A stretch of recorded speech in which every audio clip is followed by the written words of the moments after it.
Bonjour, dans cette vidéo, je voudrais raconter la vie de Sainte Maria Goretti, une petite sainte qui est morte en 1902, à l'âge de 12 ans.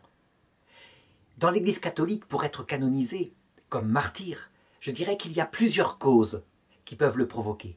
Évidemment, quand on donne sa vie pour le Christ, comme le firent Sainte Agnès, Sainte Cécile, Sainte Anastasie, on est canonisé.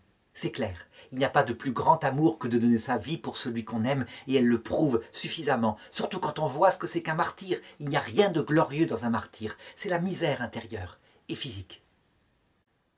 Deuxièmement, avec le pape François, on vient d'ajouter une cause très importante et qui permettra sans doute la canonisation de Chiara Corbella, qui a donné sa vie pour que son petit bébé dont elle était enceinte puisse vivre. Donner sa vie pour son prochain, dit le pape François, et il ajoute ce motif en 2017, c'est une cause de canonisation. Et puis il y a le cas de Maria Goretti. Maria Goretti qui est canonisée comme martyr de la pureté.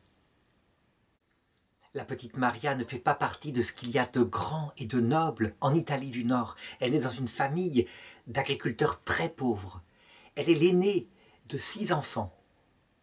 Et son père cultive un tout petit lopin de terre qui est si petit et si difficile à travailler qu'il ne suffit pas à nourrir la famille.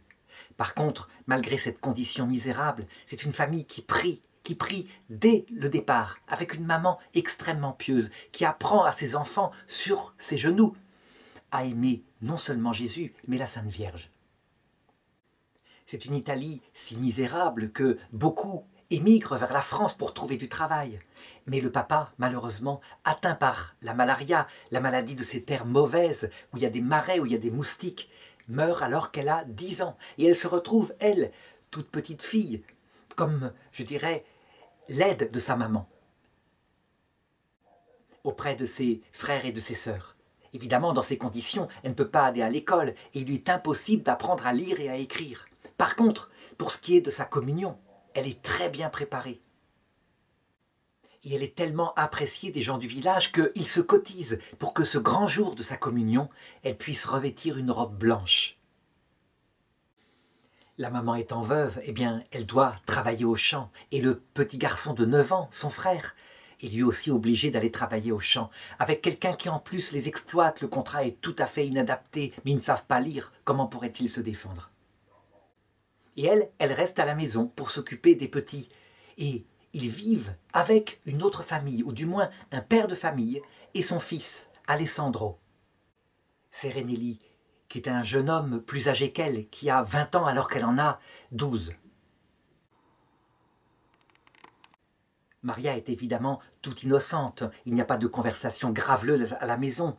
Et je dirais, elle ne se rend pas compte qu'elle est déjà très belle, elle est formée, et que les regards pleins de convoitise de ce garçon se posent sur elle. Cependant, elle est bien obligée de le remarquer, parce que dans des moments où elle se retrouve seule à la maison, où il y a ses frères et sœurs, mais il n'y a pas les parents, eh bien, il vient la trouver, et il lui tient des propos salaces. C'est des propos qui la gênent énormément, qui la mettent mal à l'aise, si bien qu'elle finit par en parler à sa mère. Et sa mère lui explique ces choses-là, à savoir le danger, et qu'il ne faut absolument pas qu'elle se retrouve seule avec lui, que c'est important. D'ailleurs, il n'y avait pas besoin de lui dire, elle le sent que c'est malsain, et donc elle fuit sa présence solitaire. Cependant, ce garçon se fait de plus en plus insistant, et visiblement, il veut coucher avec elle. Elle s'en rend bien compte. Alors elle se réfugie dans la prière, et elle se met sous la protection de la Sainte Vierge.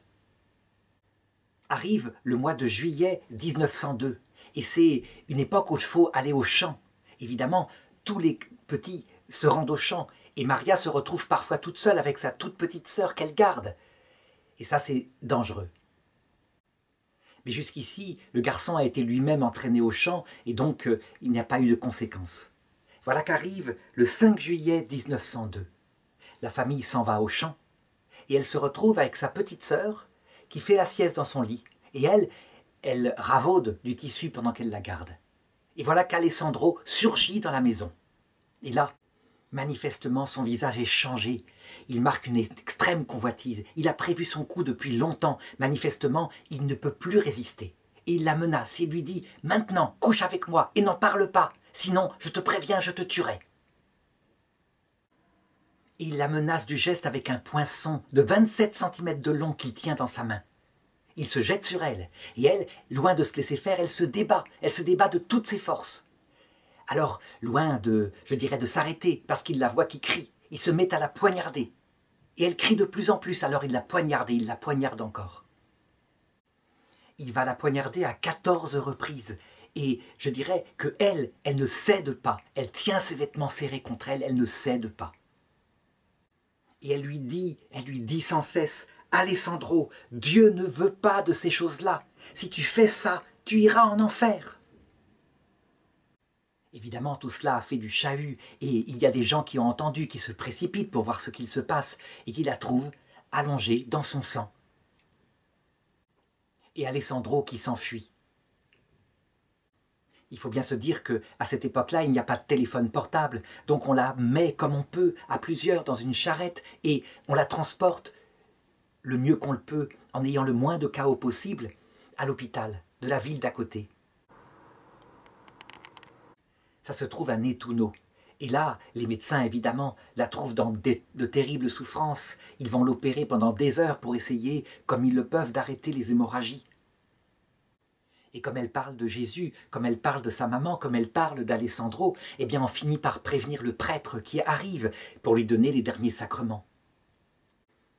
Et le prêtre racontera ce qui s'est passé. Il la prépare à la mort, évidemment, et il lui demande si elle pardonne à son agresseur, parce que, évidemment, le bruit s'est répandu de ce qui s'est passé, et l'agresseur est recherché partout.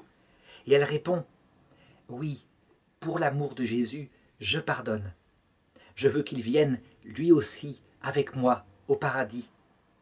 Que Dieu lui pardonne, car moi, je lui ai déjà pardonné. »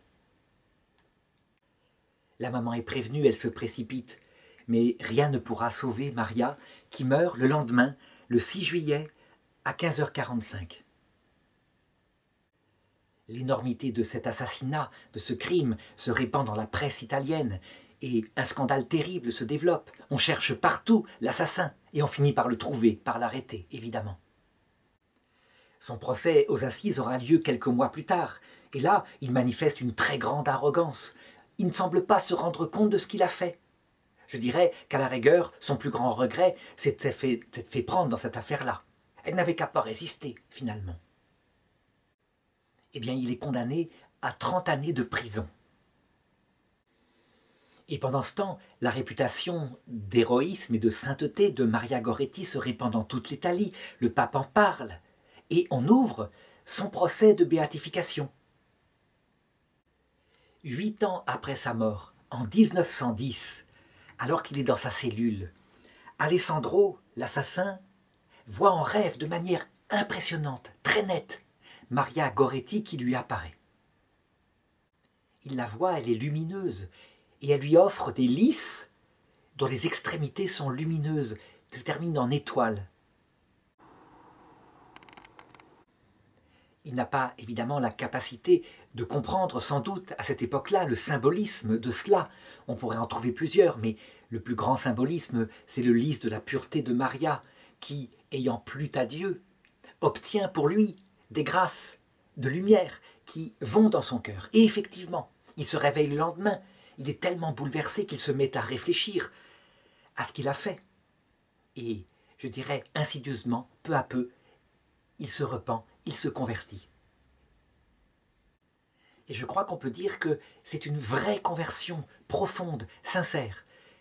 On en a un peu la preuve, parce qu'il est libéré en 1929, donc après avoir fait 27 années de prison. Eh bien, en 1934, alors que rien ne lui oblige, il aurait pu simplement faire sa vie et disparaître dans un autre pays, eh bien, il se rend auprès de la maman de Maria Goretti et il va la voir. Il cherche à rencontrer Assunta, il se renseigne dans le village et il apprend qu'en fait, elle travaille, elle est la bonne du curé du village. Alors il s'y rend, il se fait reconnaître à elle et il la supplie de lui pardonner ce qu'il a fait.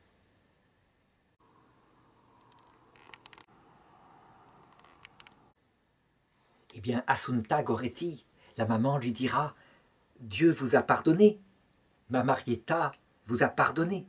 Moi aussi, je vous pardonne. Et on les verra à la messe, côte à côte, assis l'un à côté de l'autre, assister à cela. Et puis il partira, et on ne le reverra pas. Certains ont dit qu'il était présent le jour de la béatification ou de la canonisation de Maria Goretti. En fait, il n'en est rien. Cela semble une légende. En tout cas, s'il y a été, personne ne l'a reconnu. Ce qui est certain, c'est que Assunta, la maman, va assister pour la première fois dans l'histoire de l'Église à la canonisation de sa fille. Ça se passe exactement le 24 juin 1950. Et il y a tellement de monde, on comptera 500 000 personnes, que pour la première fois dans l'histoire, la canonisation ne sera pas célébrée à l'intérieur de l'église Saint-Pierre, mais à l'extérieur, sur la place.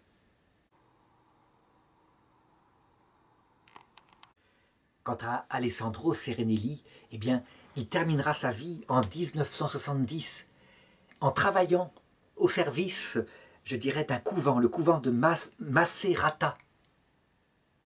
Il laissera derrière lui un testament édifiant où il raconte son péché, où il raconte sa vie de repentir. Au préalable à la canonisation de Maria, on fera ouvrir, comme c'est d'usage, son cercueil pour voir si son corps est conservé. Et on trouvera son corps complètement décomposé. Il ne reste plus que des os. Ce qui indique, un petit peu comme pour la petite Thérèse de l'Enfant Jésus, alors que, manifestement, sa pureté est totale, qu'elle a voulu suivre la petite voie de tout le monde. Et c'est ce que va souligner le pape Jean-Paul II pour le 100e anniversaire de sa mort en 2002. Il dira que la martyre de la pureté, Maria Goretti, est certainement pour notre époque, où la chasteté est si difficile à garder à cause de tous les propos subversifs, le cinéma qui tente beaucoup les jeunes, et bien qu'elle est un modèle. Et certainement qu'en la priant, on obtient une grâce pour garder sa pureté, non seulement avant le mariage, mais toute sa vie, puisque la chasteté est non seulement une vertu des vierges, mais une vertu des personnes mariées, à savoir que le don des corps, à ce moment-là, est fait pour manifester l'amour et pour être ouvert à la vie. Qu'est-ce que nous apprend la conversion d'Alessandro? Eh bien, je dirais qu'elle nous donne un grand espoir pour le salut des grands pécheurs, à savoir que souvent l'indifférence vient du fait qu'ils ne voient pas, ils ne croient que en ce qu'ils ont vu. Mais quand le ciel veut bien leur donner la manifestation glorieuse que tout cela est vrai, eh bien comme saint Paul, leur cœur change. Ce qui indique qu'il ne faut jamais désespérer du salut de quelqu'un, puisque, comme à l'heure de la mort, le Christ se manifeste, accompagné des saints et des anges, adaptés à chacun d'entre nous, eh bien beaucoup à ce moment-là, se tournent vers lui de tout leur cœur. Il écrit ceci: « Je suis vieux, ayant atteint 80 ans, je suis proche de ma fin. En regardant le passé, je reconnais que dans ma première jeunesse, j'ai pris une mauvaise route, la route du mal qui m'a conduit à la ruine. Je voyais à travers la presse les spectacles et les mauvais exemples que la majeure partie des jeunes suivaient. Cette route sans y réfléchir. Et moi non plus, je ne m'en souciais pas. J'avais tout près de moi des personnes croyantes et pratiquantes, mais je ne m'en préoccupais pas, aveuglé par une force mauvaise qui me poussait dans les voies du mal. À l'âge de 20 ans, je commis le crime passionnel dont aujourd'hui je suis horrifié à son seul rappel. Maria Goretti, aujourd'hui Sainte Maria Goretti, fut le bon ange que la Providence avait mis sur mes pas. Ses paroles de reproche et de pardon sont encore imprimées dans mon cœur. Priez pour moi, intercédez pour moi, son assassin. Il s'ensuivit 30 ans de prison. Si je n'avais pas été mineur, j'aurais été condamné à vie.